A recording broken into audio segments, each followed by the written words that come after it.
Si on embauche que des clones, je suis pas sûr que ce soit forcément si bénéfique que ça. Handicap et emploi, briser les idées reçues. Spécial SEEPH. Je suis Jean Desnoux, je suis reconnu qualité travailleur handicapé depuis 2017 suite à un accident de la circulation. Mon handicap réside dans le fait que je n'ai qu'un seul œil valide et que je n'ai pas d'odorat. Quel est votre métier? Les 15 dernières années, pendant l'accident, j'étais manager, cadre dans une entreprise, il fallait beaucoup s'occuper des autres. Et après l'accident, c'est vrai que je me suis un petit peu recentré sur moi. J'ai voulu plutôt faire des métiers plus subalternes par rapport à tout ce que j'avais pu faire avant. Et je me retrouve dorénavant dans le secteur tertiaire à être chargé clientèle pour différentes structures. Comment s'est déroulée votre reprise d'activité?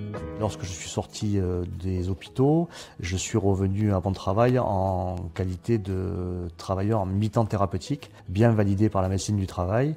Et j'ai déjà bénéficié à cette époque-là de beaucoup d'écoute et d'empathie. Et j'ai repris très tranquillement mon activité professionnelle. Quels ont été selon vous les dispositifs les plus précieux dans cette phase?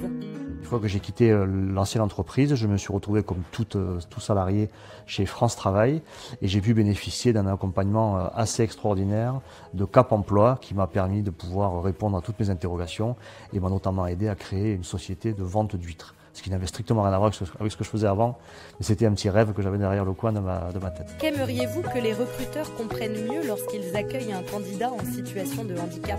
Ce serait bien qu'il soit le plus neutre possible, chose qu'objectivement ils tentent de faire, mais tous les mots qui sont malheureusement redevenus un petit peu à la mode, les discriminations, les gens qui sont victimes de sexisme, mais c'est bien qu'on puisse avoir l'œil le plus objectif possible quand on nous recrute, quand on rencontre quelqu'un, pour essayer de savoir qui il est vraiment et ce qu'il peut nous apporter, mais sans aucun jugement de valeur particulier. Cliché 1 à débunker. Embaucher une personne en situation de handicap, c'est compliqué.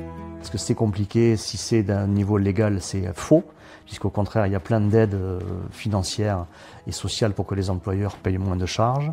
C'est encore plus simple parce qu'ils vont recruter des gens ultra motivés et qui seront ultra disponibles pour les missions qui vont leur être confiées. Si on n'embauche que des clones, je suis pas sûr que ce soit forcément si bénéfique que ça. Cliché 2 à débunker.